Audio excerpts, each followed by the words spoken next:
it's a really good tool to extract ourselves from the day to day and to really understand. It's pragmatic. It's really something that we learn. Personally, I learned quite a lot on the way I behave and to get this view outside of the day to day. I think that was very beneficial. It was kind of interesting to see how different people behave differently, I would say, and how you not really only that one, but also how you can see other people point of view different than your, and without even considering it before. So like many times it happened, for example, that you had to clarify what you mean when you explain something, because maybe something that was obvious for someone was not obvious for someone else. And I think it was kind of useful to show like a weakness in communication that can happen in this situation. Behavior of my teammate and even myself, meaning that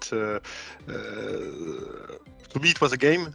For example, the CinQ was a game, and I see for some of them that they were doing straight the parallel with the job, the meeting, and the work and the environment, and they wanted to planify to make kind of kick-off meeting and so. So that was quite funny to see some people wanted to take the leadership on this group that was made of kind of the junior leaders. And at the end it's smooth, and everybody was playing a game and was playing at his good role, because we changed the place and we see that everybody was playing at his role like a team should do. So that was quite a good experience to see how people evolve with the time on that manner. To me, many basics about active listening, about taking the time to recap positive things first. So many things like that.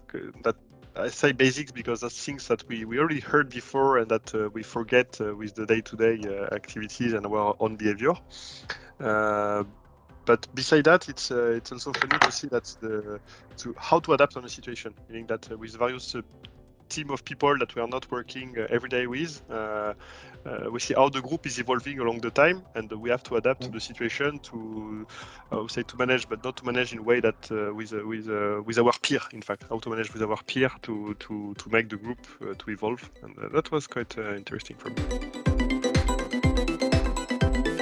The objective was not known by anyone in the group, so there was no kind of expert in the domain. So it was if we work on a new business or on a new project, we have to consider that as similar to the game. And I think what we need to, and I think I talk a bit personally here, is more listen to the team, listen to the opinions of everyone before making a decision and going straight to the plan. I think that was one of the key outcome from the game, and that's applicable to some, because on FPSOs, if I take the example of FPSOs, we know how to do it. It's not the first one we do. We know we have some automatism, okay? So it's not like completely like the game. But for a new business like renewables, for instance, where we are new in the, I think it's valuable to take this approach to be open-minded, completely open-minded before taking a decision or a plan. I think that's valuable. I think another one was to, I think David already mentioned that, it was to clearly explain the plan forward and make sure everyone buys it, because sometimes in the day-to-day we have a plan, we think it's clear for everyone, but it's not. And that's something very basic, but again, that was needed on my side. The moment when we decided to change the role, we had a first initial session where we basically explained each other what our previous role was doing and what our next role would be also doing. And indeed we saw how it went much smoother than before when everything was unknown. So indeed the sharing of the knowledge had to accelerate in the process instead than the moment when everybody was not aware of what we were going to deal with. So we saw how it's really having these few minutes of brainstorming, of sharing of information was really helping in accelerating the process. Yeah. And also we saw how different person with different role got kind of different action. So if I was like a technician, I was maybe something come back to my mind that I could do that maybe didn't come in the mind of the previous person that was in that role or whatever. So how different person in different role suit differently and bring a different output. What's still quite present is really that kind of team spirit that you get from the game, you know, really working together in unknown and trying to find a solution. And for me, it was really mostly kind of a team building exercise, you know, and I like that because a lot of times we rushing and some of the people in my team actually I interfere with them in the projects and almost on a weekly basis or some of them even on daily basis. And now we had some time actually to step out of the normal hectic, let's say, environment that's very well known to us into unknown and learn about each other in a different way. So that's what's kind of stayed with me. For me was really, maybe two things. One that struck me was how important it is to really communicate clearly and also kind of ask the feedback how people did understand it, you know, because sometimes we think we are perfectly clear, but then the message didn't really came across. So really to ask for the feedback, okay, and ask open questions to see if indeed the message came across, so communication part. And the second thing was really that, we should allow a bit more of trial and error. So, okay, we have a plan, but then, okay, if we obviously see after some time it's not working, to step back and re-evaluate and try something different. So this is something that I'm really trying to do more in my day-to-day business, let's say. I have to admit one thing to Daniel and to Julian. When this whole thing about the video game, let's call it, it is like a video game, relating that to leadership traits, I was extremely skeptical. Because maybe I'm old-fashioned and that's the way I've been brought up. I always believe you cannot learn leadership from a computer. You roll up your hands, you go through some bad experiences, you know, you sit on the hot seats, and that sort of, it's like a very, very good quality knife. You put it through all the heat treatments, and that's when you get the real thing. So that was my belief, but I went along with it purely to explore. I think Ariana used the word explore, to see what it was. But I was highly, highly skeptical because I was always trying to make the connect from a video game to leadership and leadership traits, because this is serious business what we do. You know, Sure. In the FPSO space, $1.8 billion is not small money for any company. Yeah. So I was trying to make the link. But what helped me was not so much the game itself, but let's say when we got stuck in a certain place, we were not able to get access into a certain room, or, you know, we got stuck. And then I must really compliment Bob, and I'm blanking on the other gentleman who was kind of the Eric, expert. Yeah. Sorry? Eric, the guy, yeah. Eric, yeah, sorry. So especially Bob, I must credit them. They were able to kind of decode that for us, where a situation which was happening, okay, you couldn't open the door or something, I'm paraphrasing here, how it relates to real life situations. And that's what helped me kind of debug it in my head and say, yes, there is a link to it. Yes, it is an example. It's not perfect world. It's not real life scenario. But I took that away. I disconnected that from and it's just my own kind of prejudices, you used the right word. But then by the time the second session, midway through it, I realized that, yes, this is actually describing real life situations, and there is things to be picked up.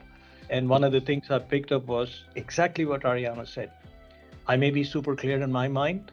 saying, okay, that's the direction, because I'm not going to micromanage the team. I just give the vision. That's the vision which has been cascaded to me from my management. And then I leave it with the team. The how, you do it. The what, you manage it, because you guys are all senior. I can just give you where we want to be, or what success will look like, or more importantly, what failure would look like. So we kind of avoid pitfalls, That's where it helped me to give clarity, so that it's not just from my perspective that it's clear. It should also be clear from the perspective of the receiver. Otherwise, it's a broadcast and not communication.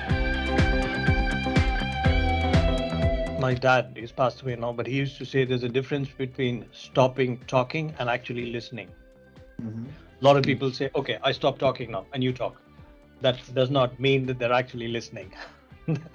On a side note, that's the conversation I have with my wife. I'm not actually listening to her and she's talking,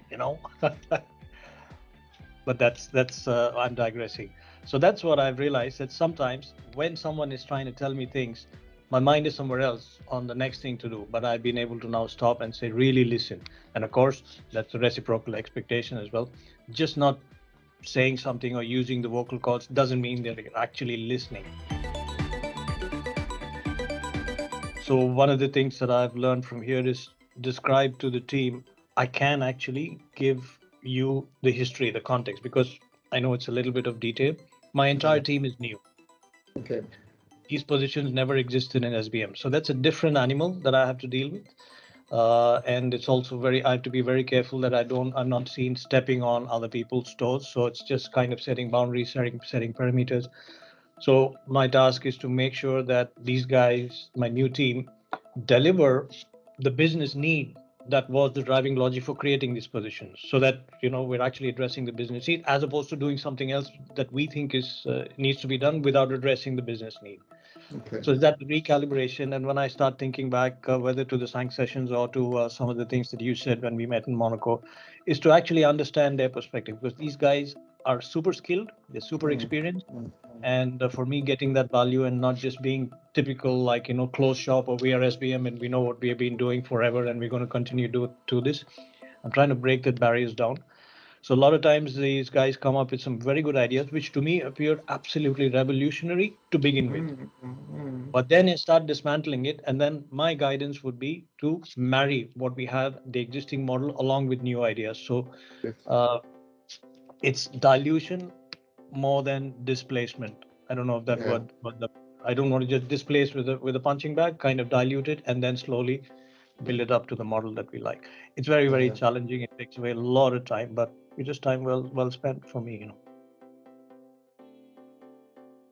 It's really important to be clear on the roles, who is doing what. We had a bit of uncertainty at the beginning, who will do this, who will do that, and some skills emerged along the games, and I realized some people are very good to plan, some people are very good to execute and to act and to be into the moment, and those are different skills. And I think we managed at a point to really have the right people in the right place. We even changed the characters in the course of the game, because we realized that, for example, Anderson was very good as a planner. He was very good, to set strategy, and others were, among me, we were pretty good to follow the instructions and to go into it and so on. And I think that applies to any project, big or small, that it's important to have the right people in the right place. I saw the team spirit evolving along the 4 sessions, and I think we really ended being a team in the end, which at the beginning was not there yet. So it was really good to see that everyone united to the same objective, and everyone, was really into playing the game of being a team. So for me, that was very interesting to see that evolving along the game. And it's really because it's really SBM in there, that everyone wanted to achieve the goal and make it work and work all together. I didn't felt any competition between people because we were really, we all agreed to the same objective. It took some time before we are set up to see the progress, but once we were there, we really see, the last session, for example, was really, productive. We achieved a lot in the last one, so it was great also to be able to celebrate that. And another learning for me is that we have to celebrate also when we have success. It's important that the team feels like we are all happy to celebrate that, and sometimes we forget to celebrate things, and I think it's important. At the same time, I felt like once the game is over, each one we go back to our normal life and everything. So if you want to maintain the team spirit and the relation, we have also to be active in that. Taking up on the words of Ariana, that communication is key, and sometimes you feel like you communicate well and you realize that the message was not properly received. I think it's important also to mix the channels of communication, because I realize that some people, they are very vocal and you just need to give an instruction for people to receive it. Others are more visual, so if you can share your screen and show where we have to go, it's better. So the more we expand the channels of communication, the more likely we are to be received correctly. I really enjoyed it. In the past, I used to play games, so that helps, of course. But then there's the part that it's a very simple game, but I did compliment them more than once, because although it's very simple, they created it in such a way that people that have never played can play, people who played can play, and we can all find nice learnings out of it, which I think was very powerful. It was also is a quite interesting atmosphere that we managed to build. So really, when we were playing, you could see everybody was actually tense and trying to solve the problems and try not to get caught, and discussions and so on, which I thought was really impressive. It's nice to see the power of technology to trickle your brain. You're basically just clicking some nice figures on the screen. You're trickled in a situation of a high stress, as we would in a big meeting with a client and so on. I've been amazed with this game because we really created something within the game, a team, and I suppose Eric was also part of all the session to support. Because when Eric stopped us, he said, guys, you want to go this way, but did you analyze around the risk, whatever? And we just realized that in our real business day, it's exactly the same. And it gives us really, you are not doing it properly. Yes. And he was right. I mean, he was obvious. So I found the game amazing. Okay. And I can tell you that I didn't miss one of them, which normally for training, I am doing the first 10 minutes and after I'm leaving. No, but very honest at least. Yeah, I can be honest, but very positive. And honestly speaking, it's quite obvious with the game how the game demonstrate the type of behavior of action, of team building, of team spirit, of team activity we should do. And this is exactly the same in our day-to-day business. I think this is what you say, Anderson. It's the same. Huh? So that's it. Very positive. Even that I liked it, because if I'm in a meeting, me and a few of my colleagues in front of a client, on one day I'll have the very technical guy that has no clue how to speak for a client, or I'm going to have a guy that speaks really well, but really made a terrible mistake in his calculation. So I have the same. As I was in a team, some people will be a bit weaker in one topic, but stronger in another. And as a team, you have to compensate for that and be open and move. So even the part of having some people in the team that couldn't quite control properly, I thought was a great part. Also help you to get a little bit out of the format, okay, and to open. That's what really I got as a feeling. get open, take a step back, think about this. Okay, it's not just only to lead, but how can we make a step back and do something in different way with better benefits for the team, for the company, for everybody. Another small thing to add, we had 4 sessions. I think we decided for ourselves, the team, to make a 5th session. And I think if we would have had the opportunity, we would have run a couple more sessions. It was really nice and interesting. It's the consciousness of the team dynamic, having seen in a small sort of experiment out of the normal frame. Then it's easier when I'm in a meeting now to just step back and say, look, that's what we're doing. This guy is really trying to run ahead. That one is really, really defensive. Really looking outside of the box, open a little bit the mind, a little bit what you said, assumption, be careful to the assumption. Just this afternoon, I was part of a meeting. I am in Kuala Lumpur now, and I was part of a meeting to review, let's say, the PO to PO awarded, and everybody was focusing on the technical details for a PO. Okay, they were focusing on the technical detail. At one point, I said, stop, break. What are we talking about? They said, we are talking about pressure vessel. Okay, so you're talking to me about the technical of the pressure vessel, the grade of material.